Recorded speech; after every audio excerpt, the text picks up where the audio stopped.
Bonjour Alexandre, Salut Aurélie. bonjour tout le monde. Et salut à vous. Grand sujet aujourd'hui, nous parlons des Visigoths et de ce que nous sommes aujourd'hui dans ce monde. Car tu as écrit un livre sur les Visigoths qui étaient des initiés. Et à, et à la fois des barbares.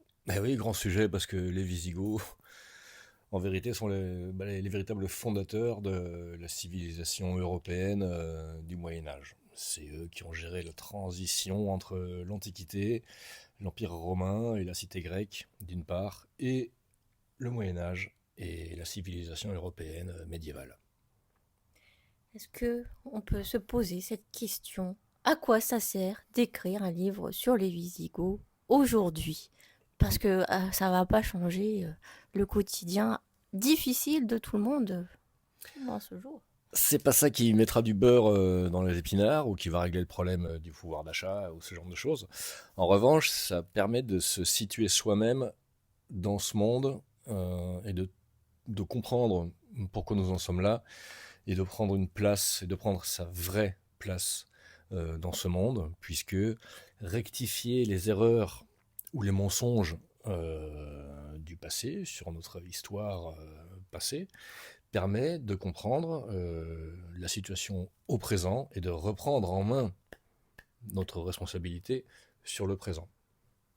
Que de dire qu'en thérapie, tu le sais mieux que moi, pour régler les problèmes qu'on a au présent, eh bien, on peut commencer par aller chercher leur source ou leur origine dans le passé. Et une fois qu'on a pris conscience de ce qui s'est passé auparavant, eh bien, on comprend et on résout les conséquences que les problèmes passés ont eues jusqu'à présent sur notre existence. Si ça marche à l'échelle individuelle, ça marche d'autant plus à l'échelle globale, à l'échelle commune, à l'échelle de notre histoire politique en fait.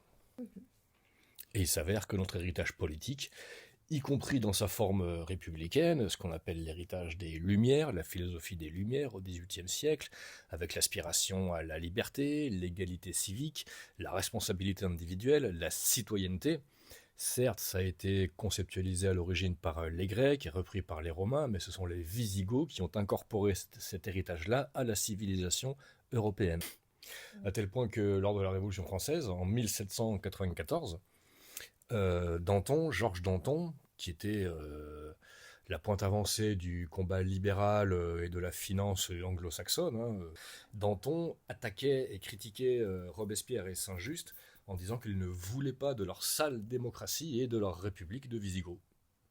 Oh, Donc même le XVIIIe siècle cultivé avait conservé la mémoire de la dimension civique des Visigoths qui remonte au royaume de Toulouse, que les Visigoths avaient fondé en 418, et duquel a émergé au Moyen Âge le comté de Toulouse et la civilisation courtoise, la civilisation de Languedoc, la civilisation de l'amour courtois et de la fine amour des troubadours, celle des cathares et des albigeois, avec sa spiritualité ouverte, tolérante, universelle, où les influences méditerranéennes, musulmanes, hébraïques coexistaient en bonne harmonie. C'est un héritage du royaume wisigoth. Et cet héritage de civisme, d'ouverture d'esprit et de fraternité a perduré dans la mémoire des hommes cultivés du XVIIIe siècle, puisque Danton, du coup, précisait bien qu'il ne voulait surtout pas de ça à travers le modèle démocratique que pouvaient proposer Saint-Just et Robespierre. ok. Donc, tu as évoqué la notion de thérapie aussi. On parle souvent en thérapie enfin, globalement dans la notion de développement personnel, de passer de la culpabilité à la responsabilité. Mais parfois, on ne sait même pas trop ce que ça veut dire par là. On a quand même une certaine idée du fait que la culpabilité a aussi été imposée par les religions. Même si on n'est pas soi-même religieux, il y a quand même tout des siècles de croyances à ce niveau et d'éducation qui ont laissé des traces profondes. On parle de reprendre cette responsabilité sur sa vie, une notion de culpabilité qui disparaîtrait, mais qui permettrait de retrouver finalement qui était à la base, parce que même dans les mythes, certains mythes grecs, je ne vais pas rentrer dans les détails parce que je ne suis pas spécialiste là-dessus, mais cette notion de culpabilité n'existait pas. C'est juste, j'ai fait une erreur, j'en tiens compte pour passer au-delà. Mais donc, tu nous dis que les Visigoths, déjà, étaient dans cette éthique de responsabilité, n'est-ce pas? Oui, clairement. Cela découle de leur héritage nomade.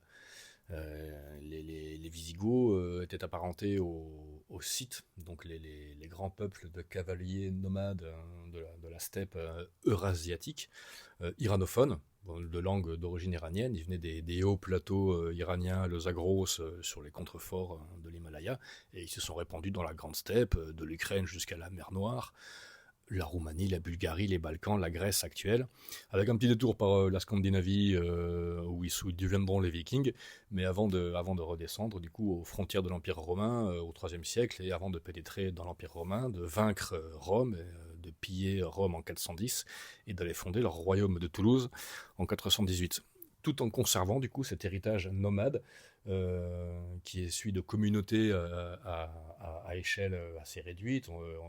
Quand les Visigoths arrivent en Gaule, on estime qu'ils sont à peu près une centaine de milliers d'individus, répartis en clans et en tribus, dirigés par des chefs, des reichs, des chefs de tribus et des chamans.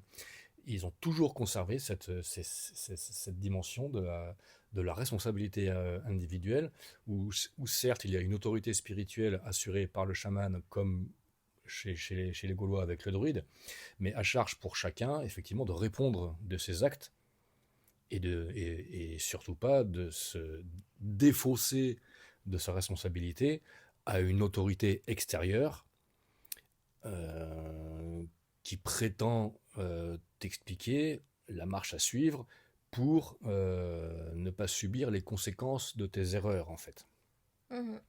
Et ce chantage à la culpabilité a été inventé clairement, quasiment du jour au lendemain, par les scribes, les clergés, on va dire, hein, les castes religieuses qui maîtrisaient l'écriture, peut-être chez Babylone, peut-être chez les Hébreux. On parle des pharisiens à l'époque de Jésus-Christ, on parle voilà, ceux qui avaient la maîtrise de l'écriture ont décidé de prendre le pouvoir et d'agrandir leur pouvoir sur les peuples en leur disant, écoute, moi je sais ce que Dieu m'a dit parce que c'est écrit là, donc si tu fais pas ce que je te dis, eh bien tu vas désobéir à Dieu et tu seras puni.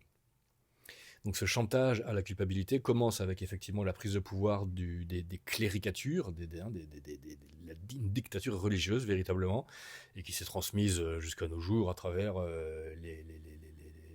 l'institution catholique romaine et les différents clergés qui ont été remplacés dans ce petit jeu-là par les États, soi-disant laïques, mais qui fonctionnent encore eux aussi largement selon une logique, on va dire, assez sectaire, hein, en termes d'emprise morale sur les populations et en termes de chantage à la faute et à la culpabilité, à travers ce discours moral ou moralisant, selon lequel il faut penser ci et il faut faire ça, sinon c'est mal, sinon tu es intolérant, sinon tu es fasciste ou ce genre de choses, parce que tu n'entres pas dans une norme morale prédéfinie, mais qui ne repose en fait sur rien, qui relève quand même assez largement de l'esbrouf, d'une prise de pouvoir voilà, autoritaire.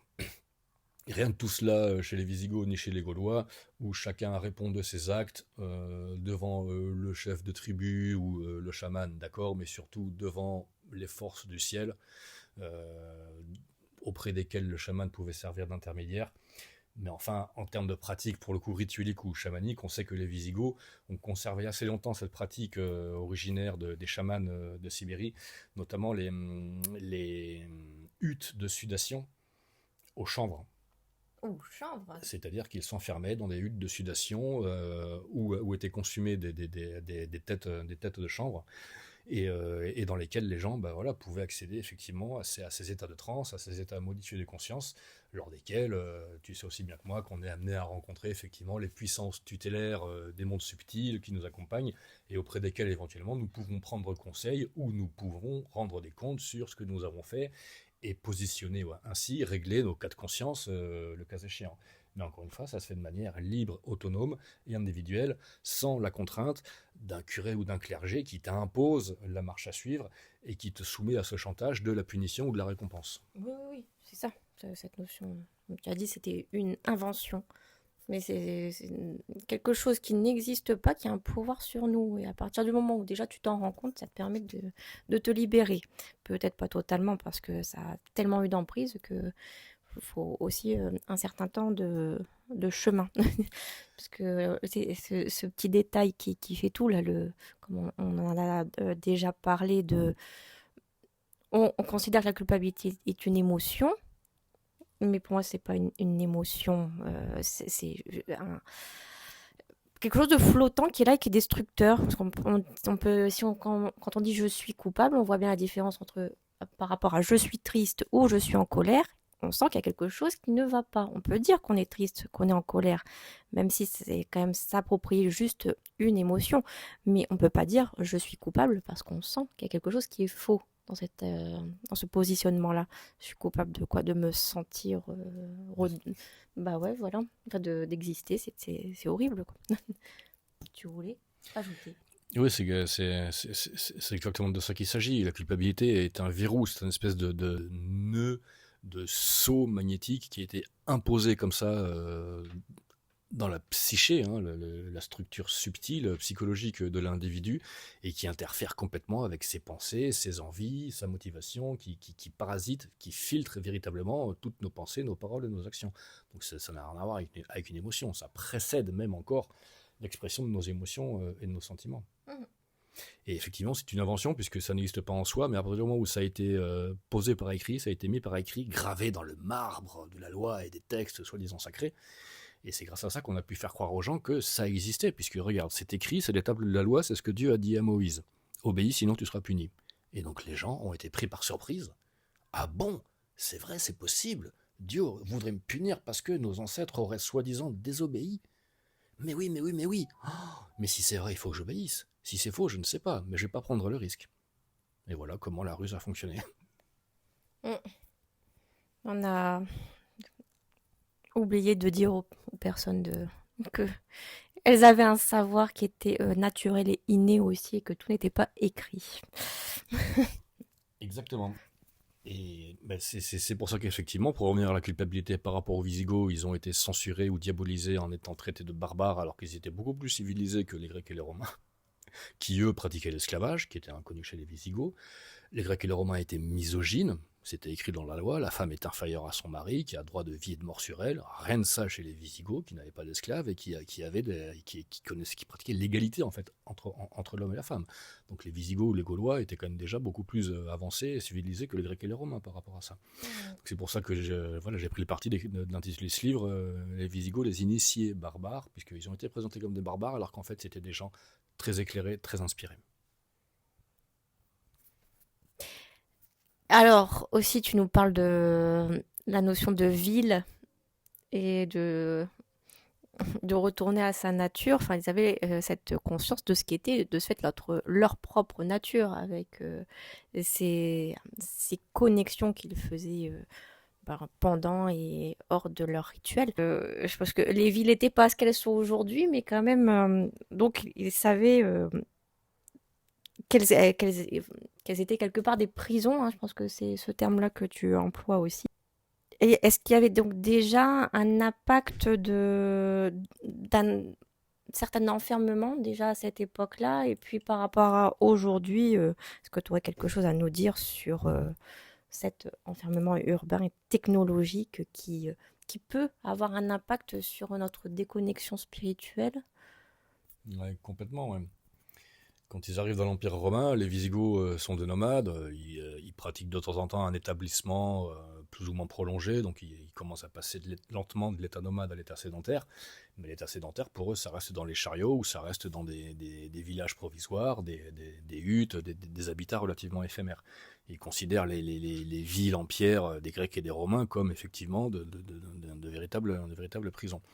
Ils s'adapteront par la suite, ou ils mettront en œuvre un héritage géométrique, architectural exceptionnel, hein, qu'ils ont appris, qu'ils avaient appris en trace auprès de Zalmoxis. Bon, ça c'est autre chose, mais Par exemple, et puis ils s'inspireront aussi de l'architecture romaine et ils s'adapteront en ville de manière à améliorer la ville et à donner en fait les caractéristiques de leur vie naturelle au contact de la nature dans la ville, avec une géométrie qui respire, avec le nombre d'or, avec cette harmonie dans la pierre et dans les proportions qui fait que même si tu es en ville, tu es bien.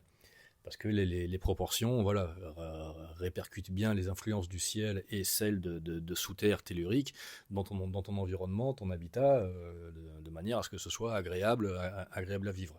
La première église mariale de Gaulle, la première église Notre-Dame de Gaulle, c'est les Visigoths qui l'ont faite à Toulouse, c'est Notre-Dame de la Dorade, qui avait une coupole décagonale à 10 côtés, qui est une forme rarissime et voilà, et qui permet une circulation optimale de l'énergie, et ce qui induit un bien-être, ce qui induit un état voilà, favorable au recueillement, à la méditation et à l'inspiration.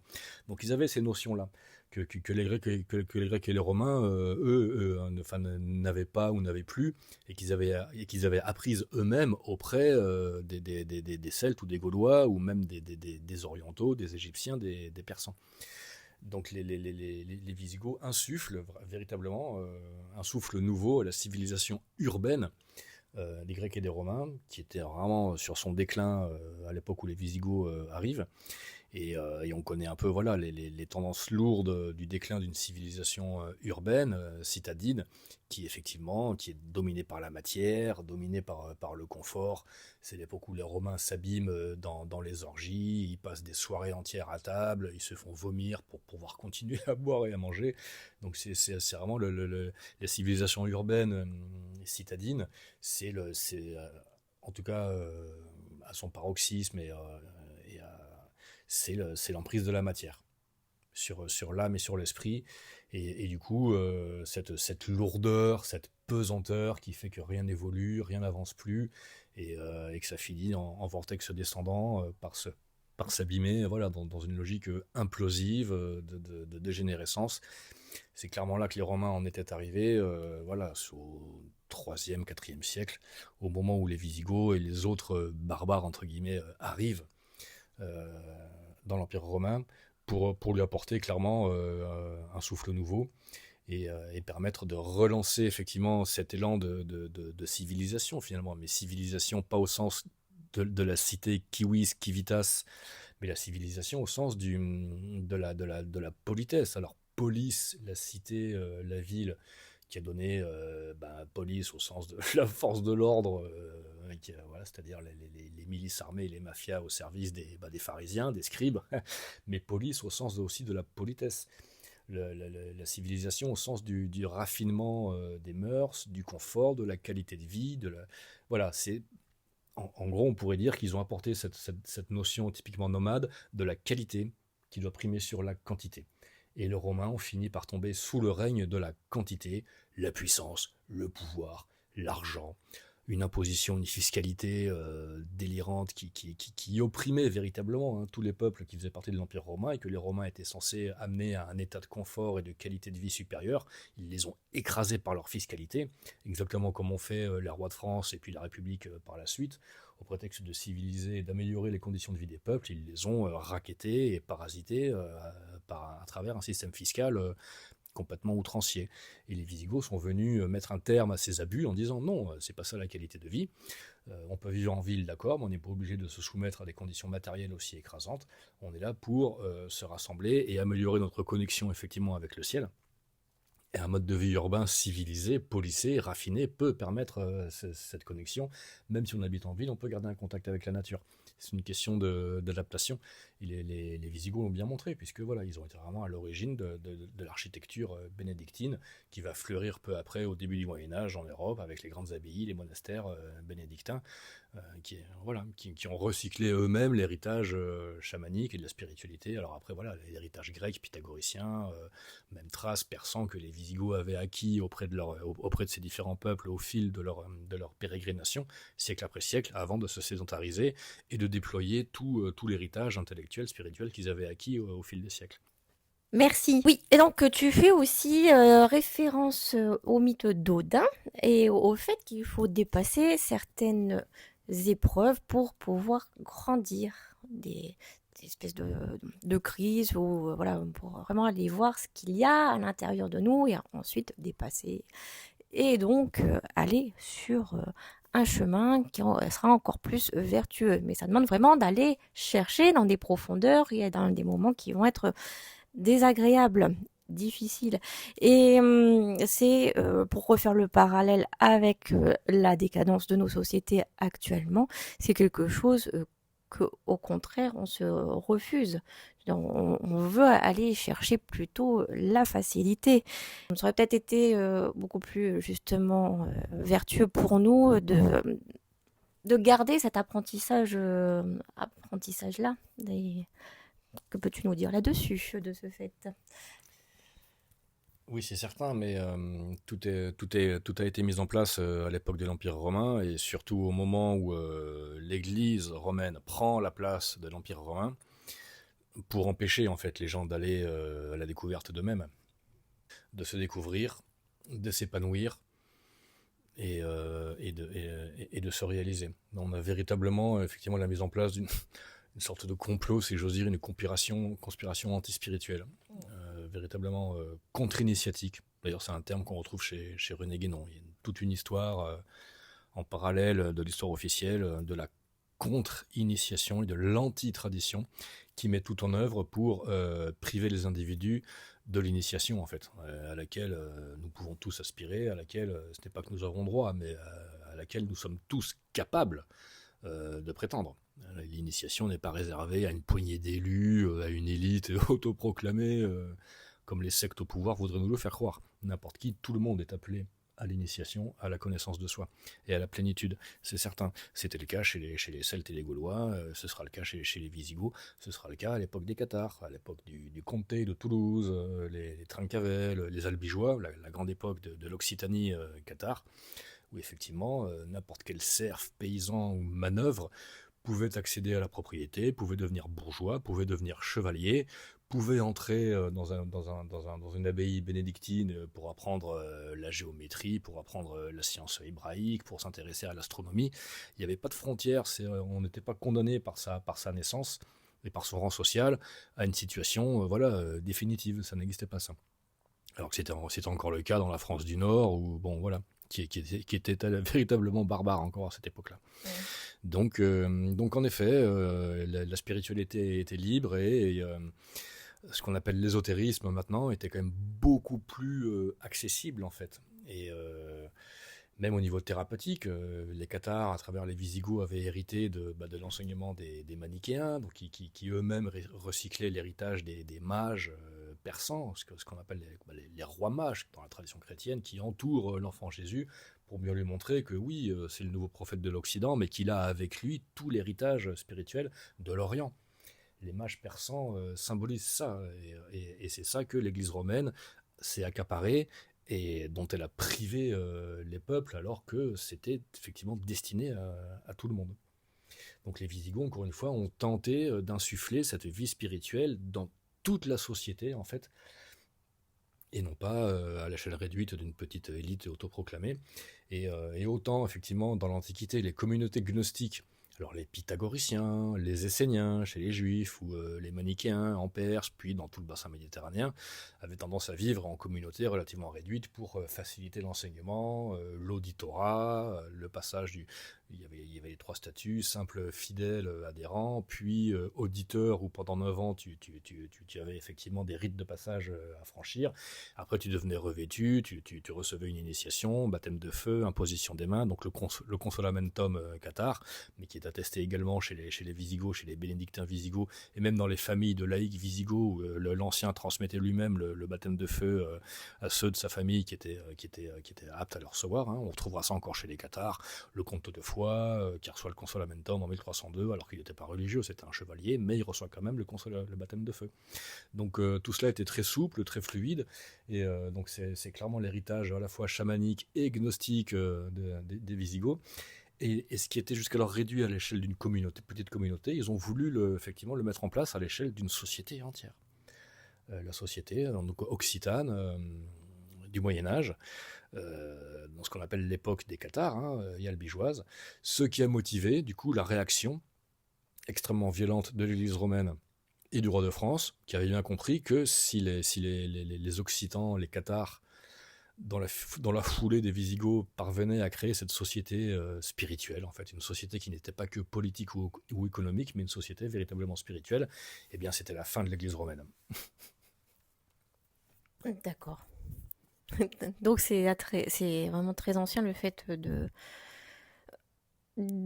refuser d'aller voir ses propres difficultés. Enfin, tu vois, une question quand même qui peut se poser, c'est comment l'être humain a pu se soumettre aussi facilement. Ouais. Enfin, on en a parlé, c'est le fait d'être menacé de punition euh,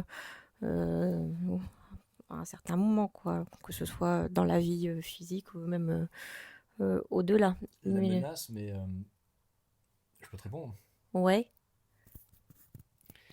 La menace, mais plus avant, l'effet de choc, l'effet de sidération, ce que Naomi Klein appelait la stratégie du choc, ce qui est une stratégie militaire toujours en vigueur, mais qui est d'abord une stratégie d'emprise morale. C'est une stratégie sectaire d'emprise morale qui procède par effet de sidération. Tu brandis ta menace avec une telle violence, une telle autorité, une telle, oui, une telle violence que celui qui la reçoit est surpris, il est hébété, il est saisi de stupeur, et c'est à l'instant même où ton mental est suspendu, ta conscience est suspendue par l'effet de surprise, que tu restes sidéré, un quart de seconde suffit, et là, hop, le venin est entré. Le germe de la menace, le germe de la culpabilité est entré en toi. C'est exactement comme de subir un sortilège, hein. C'est rigoureusement de la magie noire. Et là, ça y est, tu es pris au piège. Tu vas croire à la menace. Et du coup, tu deviens le pantin Voilà. Je pense que c'est ça qui s'est passé. oui.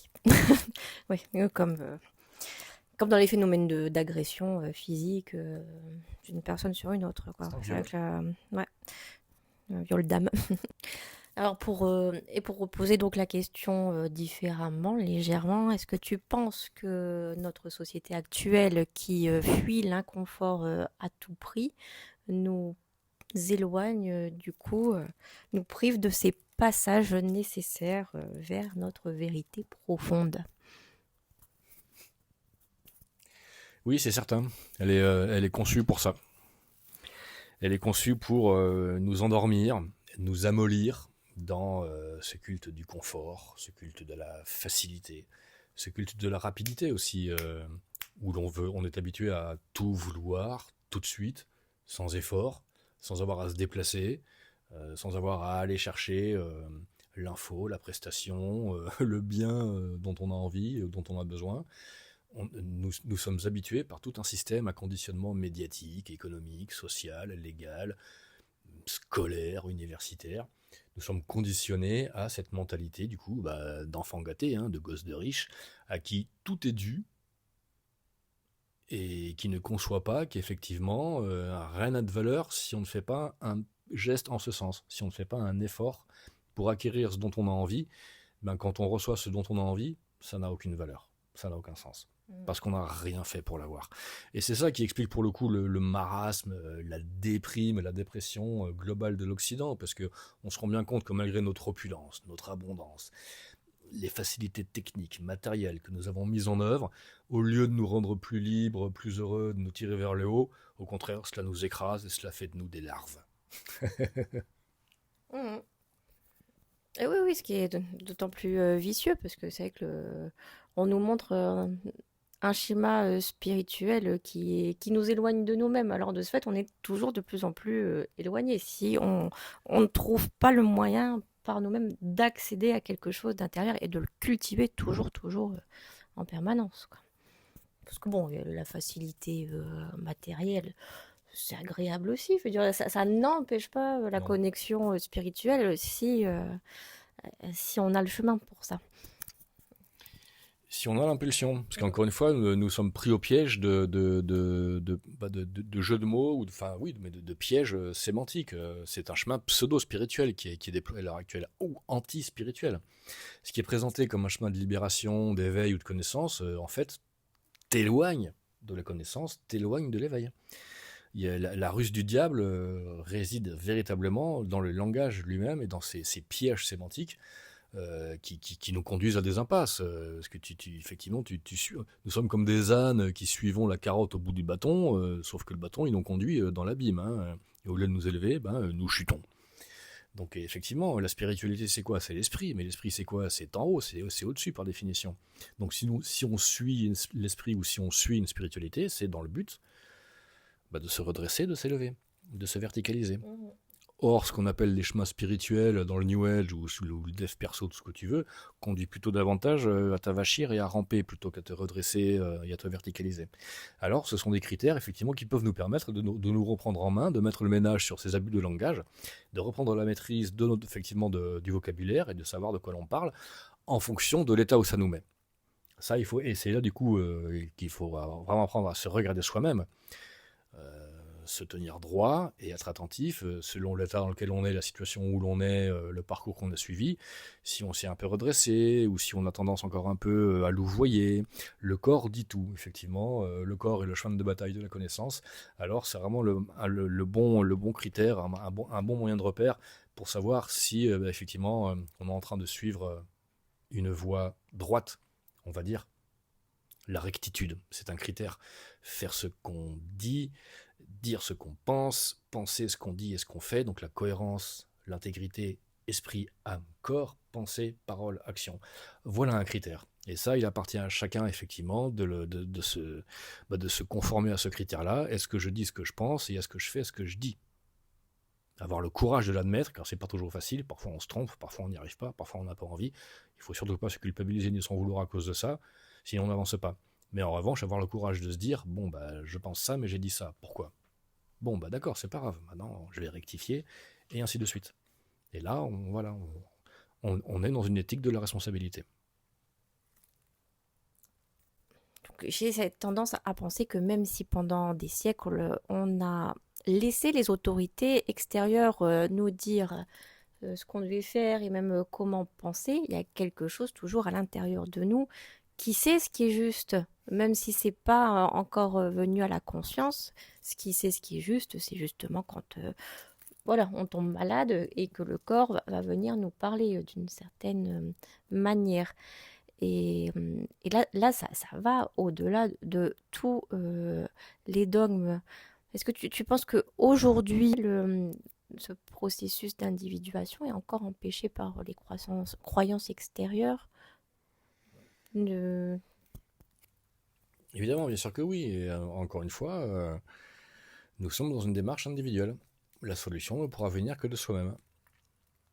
Effectivement, une bonne partie du chemin, de la voie spirituelle, consiste à se débarrasser de toutes les croyances, à se débarrasser de toutes les certitudes ou les convictions acquises au fur et à mesure, ou qu'on a reçues malgré nous et qui nous ont été imposées dès la petite enfance, et auxquelles on a adhéré de manière passive, ou auxquelles on a cru de bonne foi, de bonne volonté pour faire plaisir aux parents et ainsi de suite, mais qui doivent être impérativement soumises à examen. Qu'est-ce que je crois? À quoi j'adhère? Qu'est-ce que j'en pense? Qu'est-ce que ça m'apporte? Est-ce que j'en ai besoin? Est-ce que j'en veux en fait? Oui ou non? Prendre position par rapport à ça, faire un bilan, dresser un inventaire et dresser le bilan de tout ce qu'on a reçu effectivement au niveau mental, moral, religieux, intellectuel, philosophique. Et décider ça oui, ça non. Ça oui, je vois bien, ça me plaît, ça a du sens. Donc oui, effectivement, nous sommes dans un monde qui va toujours plus dans le sens de faire de nous des esclaves. C'est un système capitaliste exacerbé, sans foi ni loi, dirigé par des réseaux Epstein, des porcs, des tarés, des assassins, des pédocriminels. Faut pas s'attendre à ce que les mecs t'expliquent comment te libérer. Hein. C'est pas leur but. Hein. Leur but, c'est de te maintenir en esclavage par tous les moyens. Une fois que ça c'est intégré, tu te dis bon, je vais les laisser faire ce qu'ils ont à faire, je ne peux pas les empêcher. Par contre, je vais arrêter de m'en occuper parce que si j'y pense, ça les alimente. Et c'est ce que j'ai de mieux à faire, c'est de m'alimenter moi, de m'occuper de moi. Encore une fois, qu'est-ce que je veux pas? Qu'est-ce qu'on m'a appris à croire et à aimer? Bon, qu'est-ce que j'ai envie moi de croire et de connaître et de comprendre? Eh ben, introspection. On va aller voir en soi, faire le tri, faire le ménage. Ah ouais, ça, c'est ce qu'on m'a dit là, et j'y ai marché, et c'est pour ça que j'ai fait ça, et c'est pour ça que j'ai dit ça à telle occasion, et ça m'a amené là. Ouais, d'accord, mais ça explique les conséquences qu'il y a eu par la suite. eh ben c'est terminé, je n'en veux Ouais, plus. on en revient à la notion de responsabilité. Donc, ouais. Tout ça aussi nous amène à cette notion de responsabilité est en lien avec les relations aussi qu'on a envie d'avoir et de se créer, que ce soit familial, amical, sociétal. Les relations ouais, donc, sont plus pyramidales et basées sur la contrainte que quelque chose de souhaité, voulu, désiré et qui nous amènerait à chacun des rapports vraiment harmonieux et joyeux. Les Visigoths donc, avaient conçu, eux, des relations qui étaient plus basées sur le contrat volontaire. Ah oui, exact. Mais, oui. Donc, et le respect de la parole donnée, ça c'est quand même, je veux dire, c'est la base de la confiance. Quoi. En plus, quoi, ils étaient dans un système où on pouvait évoluer en harmonie grâce à cette notion de confiance. Pourquoi notre société a préféré hériter de la rigidité et de la contrainte romaine. Et cela aliène encore nos rapports aujourd'hui. C'est quand même incroyable. Alors, la contrainte et la rigidité romaine, quelque chose de très patriarcal, mais basée elle-même sur une perfidie et une fourberie constante qui est que la parole, en fait, n'a pas de valeur. Et le résultat, c'est que nous sommes dans un monde machiavélique où on te dit tranquillement que les règles sont faites pour être contournées, que les promesses n'engagent que ceux qui les croient. Donc que la parole n'a aucune valeur, que la parole n'a aucun sens. Mais ça nous ravale au rang des animaux, qui eux-mêmes ont quand même une innocence, une dignité et une loyauté à laquelle beaucoup d'humains ne peuvent pas se comparer en fait. Ah oui, ça c'est clair. Nous sommes dans une société clairement infrahumaine, un monde de sous-hommes qui se sont soumis à des comportements même indignes des animaux, basés sur la brutalité, effectivement, la force brute, la contrainte physique, la force et la violence, et sur le manquement à la parole donnée, le mensonge, le double langage, une duplicité permanente. Mhm. C'est véritablement indigne. Ce monde est immonde. Les Visigoths, effectivement, ont créé ce qui est l'origine du système féodal, le rapport de vassal à suzerain, mais qui n'est pas un rapport de dominant-dominé comme il a été transformé par les Francs, par Charlemagne, mais un rapport d'égal à égal, où effectivement un manouvrier arrive devant un propriétaire terrien en disant bon bah écoute, moi j'ai du temps devant moi, je peux cultiver ta terre si tu veux, en échange de quoi bah, le mec lui dit bah moi je vais t'héberger, je vais te nourrir, et puis s'il y a un conflit je pourrais te défendre, je pourrais même te filer des armes et on ira se battre ensemble. D'accord, ça marche, top là, accord, d'homme à homme, parole d'honneur, c'est réglé. C'est ça la féodalité. C'est un rapport d'égal à égal, par la parole donnée. C'est les Visigoths qui ont inventé ça. Le code de Ric, le grand roi de Toulouse, au 5e siècle. Merci. Ce qui est beaucoup plus simple, hein, quand même. Ce respect de la parole donnée nous met aussi en lien avec les gouvernants qui, eux, étaient soumis au code du fuero juzgo, c'est ça, comme on dit. Et il était dit, roi tu seras quand droit tu feras. Donc en fait, il devait déjà donner ses preuves avant d'être quelque part dans désigner roi. J'allais dire dans le rapport de pouvoir, mais bon, c'est plus de puissance que de la pouvoir, parce que voilà, il ne prenait pas le pouvoir réellement sur les autres. C'était un accord qui était fait pour que cette personne-là puisse guider quelque part. Voilà, exactement. Ouais. Et s'il manquait à sa parole, donc il était immédiatement rejeté, Destitué. destitué. Waouh, c'est puissant. Et comment cette souveraineté était conditionnée par la justice peut-elle nous aider à sortir de notre résignation citoyenne aujourd'hui? La résignation citoyenne perdurera aussi longtemps que chacun ne sera pas son propre maître. Ouais. Et que effectivement, il est inutile d'attendre ou d'espérer que les puissants, les gens au pouvoir, se mettent à respecter leurs paroles ou se mettent à respecter un quelconque engagement vis-à-vis des peuples, tant que les individus qui composent le peuple ne sont pas eux-mêmes capables de respecter leurs propres engagements vis-à-vis d'eux-mêmes. Et assumer ce qu'on pense par la parole et assumer ce qu'on dit par les actes. Mmh. Et le problème effectivement de la résignation citoyenne, de la soumission politique et de cet état d'esclavage en fait dans le monde moderne, c'est que les gens attendent d'être libérés de la part d'individus qui sont là pour les maintenir en esclavage. Ah ouais, on attend toujours le sauveur, là, ça c'est clair. Triangle de Cartman, victime, bourreau, Mhm. sauveur, et tant qu'on s'imagine qu'on accorde encore un peu de confiance ou d'attention ou de respect ou de crédibilité à des gens qui sont des malades mentaux, des psychopathes, on ne s'en sortira pas. C'est stupide, ça n'a aucun sens. C'est bien ce qu'a montré la révolte des Gilets jaunes, il n'y a rien à attendre de ces gens-là, c'est bien ce qu'a montré la crise du Covid, ils sont là pour nous empoisonner, pour faire du fric et mettre des nanopuces dans le sang de tout le monde. Je veux dire, une fois que tu as capté ça, ben, t'arrêtes d'espérer quoi que ce soit et tu t'occupes de toi. La responsabilité, la citoyenneté, c'est d'abord soi-même.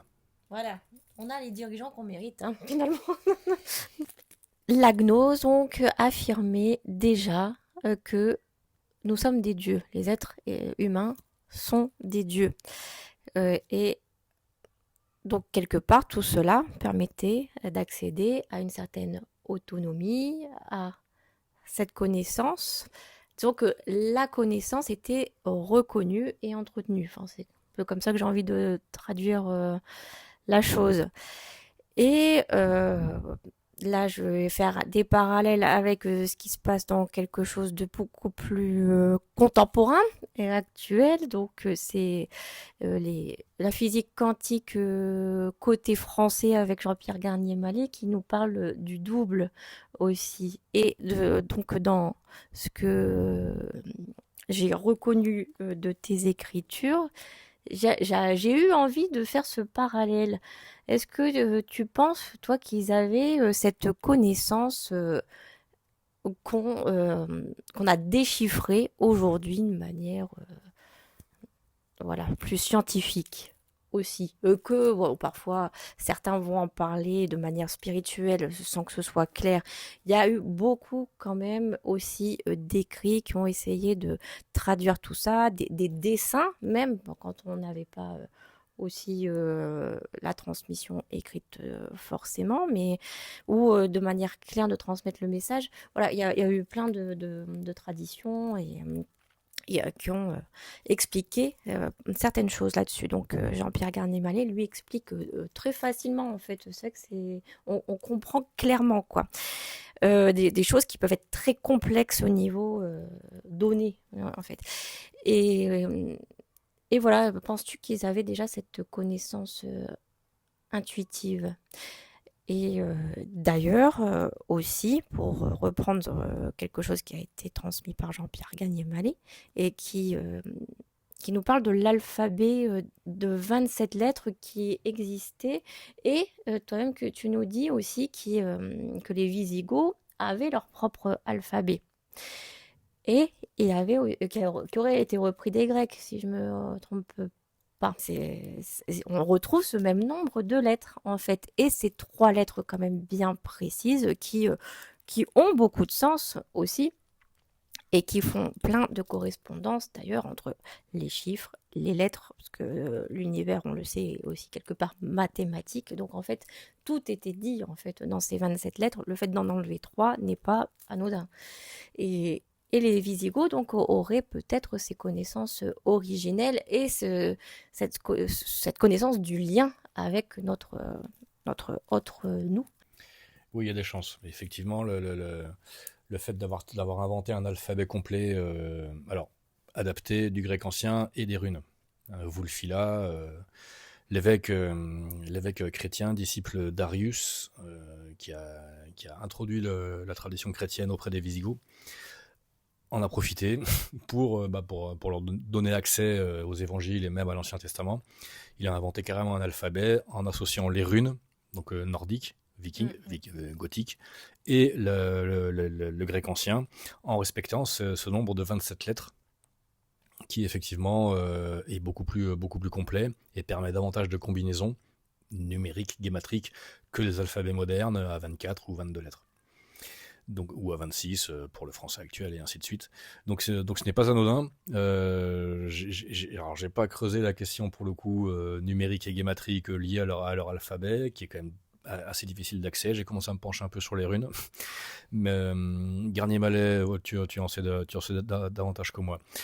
Tout ça pour te dire que je peux pas affirmer qu'ils avaient une connaissance directement équivalente à celle que transcrit Garnier Mallet à propos de ce double éthérique, mais qu'on peut largement, à mon avis, assimiler à l'ange gardien de la tradition chrétienne ou aux esprits tutélaires de la tradition chamanique.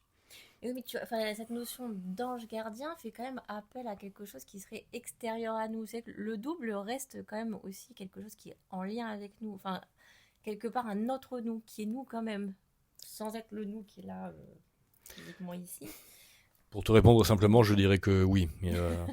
Ils avaient, étant donné la complexité de la tradition ésotérique, voilà, hein, qu'ils avaient, hein, dont ils étaient les héritiers, qui passe par la Perse, qui passe par l'époque nordique avec Odin et Wotan, qui passe par la tradition grecque et pythagoricienne, qui passe par la tradition chamanique druidique de la Sibérie jusqu'à la mer Noire. Enfin, tout ce qu'ils ont montré par la suite au niveau architectural, qui est véritablement considérable.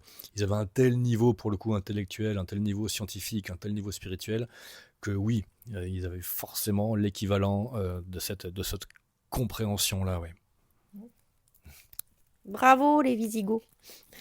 Et tu nous parles aussi de cette quête du Graal dans le livre sur les Visigoths qui reliait le Graal donc à l'intelligence du cœur. Et est-ce que dans notre quête moderne de vérité intérieure, est-ce qu'on peut se relier à cette intelligence du cœur? Comment retrouver le chemin est-ce qu'on peut s'inspirer de ce fait des Visigoths et de leur manière de procéder? Ah, mais c'est clairement ce que nous avons dit, hein, c'est l'éthique de la responsabilité. Ça, c'est certain. Ouais. La question du Graal est beaucoup plus vaste et beaucoup plus complexe que ça, mais le meilleur moyen de la synthétiser et d'y entrer, c'est cette exigence effectivement de responsabilité, de rationalité, de respect de soi, encore une fois, de cohérence et d'intégrité entre les paroles, les pensées et les actes. L'éthique du Graal le résume bien en te disant que Galahad trouve le Graal. C'est le chevalier qui a réussi à approcher le Graal. Pourquoi? Parce qu'il a l'esprit simple et le cœur pur. Mm. Cette notion de pureté voilà, est vraiment centrale et très ancienne. On la retrouve chez les Perses, dans la tradition, dans l'ésotérisme mazdéen, zoroastre. On la retrouve chez les Cathares, évidemment, avec cette idée chez les pythagoriciens déjà, puisque cathare vient du grec katharos, qui veut dire pur, qui renvoie à la catharsis, donc la purification pythagoricienne chez les pythagoriciens, mais qui est simplement, qui est simplement ce que nous avons décrit, de se débarrasser des fausses croyances, d'évacuer les certitudes ou les convictions qui nous ont été imposées malgré nous, et puis qui ne nous servent pas, au contraire, qui nous entravent, qui nous empêchent d'être libres. C'est ça, se purifier, c'est ça la purification. C'est ça la catharsis, c'est ça devenir un cathare, c'est ça devenir un pur, c'est se débarrasser de ces conneries, de ces filtres et de ces voiles qui entravent ta compréhension de la réalité, qui t'empêchent d'exprimer, qui entravent ta pleine expression. Et là, oui, une fois que tu es débarrassé de tout ça, la lumière peut passer, une fois que tu t'es rectifié, tu es en axe avec le ciel, avec l'univers, et là, effectivement, l'influence peut descendre. Si l'influence spirituelle descend, tu es initié. L'initiation, c'est recevoir une influence spirituelle. Tu ne peux la recevoir que si tu as fait la place, que si tu t'es redressé, rectifié. Tac, là ça circule. Donc voilà ce que faisaient les cathares, ni plus ni moins. Et voilà comment on atteint le Graal, c'est-à-dire le Graal c'est quoi? C'est une coupe, mais une coupe ça sert à quoi? Ça sert bien à recevoir un liquide. Donc c'est le vin dans la scène, dans la tradition chrétienne, mais le vin symbolise le feu de l'esprit. De même que le sang, c'est ce qui est le support, c'est ce qui reçoit l'esprit, la force, le feu du ciel qui circule en nous, dans le sang, dans le système nerveux. C'est ça que symbolise le vin qui est dans la coupe du Graal.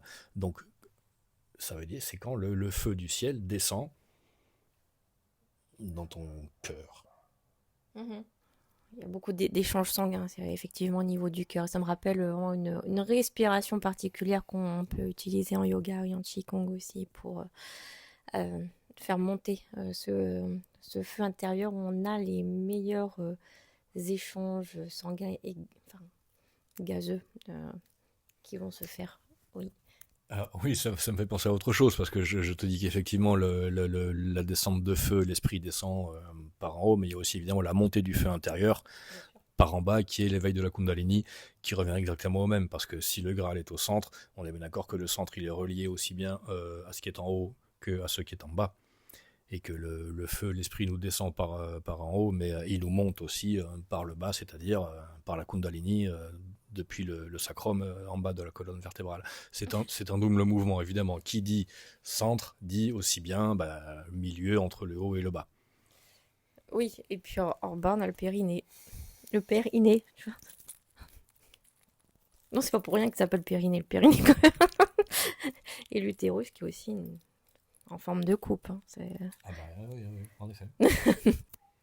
Voilà, et donc, simplement pour préciser qu'effectivement, le rapport avec les Visigoths est que la tradition du Graal est effectivement pour une part d'origine celtique, avec les romans de la table ronde, les chevaliers du roi Arthur, et ainsi de suite, mais elle est aussi d'origine scythique, c'est-à-dire les peuples de cavaliers nomades d'origine iranienne, apparentés aux Visigoths, dont les Visigoths ont recyclé effectivement l'héritage spirituel dans les premiers romans du Graal, qui sont non pas anglais, gallois ou anglo-normands ni français, début XIIe siècle, mais qui remontent au moins au Xe, voire IXe siècle, en Septimanie. Donc dans les territoires visigoths de l'ancien royaume de Toulouse, la Septimanie, c'est-à-dire en gros les départements actuels, ça va jusqu'aux Cévennes, hein, le Gard, l'Hérault, l'Aude, l'Ariège, les Pyrénées-Orientales, et puis jusqu'à Barcelone, Gérone, les ultimes bastions visigoths coincés entre les royaumes francs, Charlemagne, et les royaumes musulmans arabes en Espagne. Et c'est dans ce réduit visigoth, la Septimanie, que les premières versions du Graal ont été écrites. Donc, ce qu'on appelle en provençal ou en occitan ou en catalan, peu importe, mais les premières versions du Graal sont méridionales. Et à mon avis, c'est les Visigoths qui sont à l'origine de ces premières versions des romans du Graal. Merci. Merci à toi, avec plaisir. Bon, voilà, ce fut un échange bien riche, encore. Et donc, on peut retrouver les Visigoths dans toutes les librairies de France. Voilà, il est distribué en librairie, aux éditions Trajectoire, sur le site évidemment des éditions Trajectoire, ainsi que sur mon propre site des éditions du Laurier.fr. Merci, à très bientôt. Au revoir.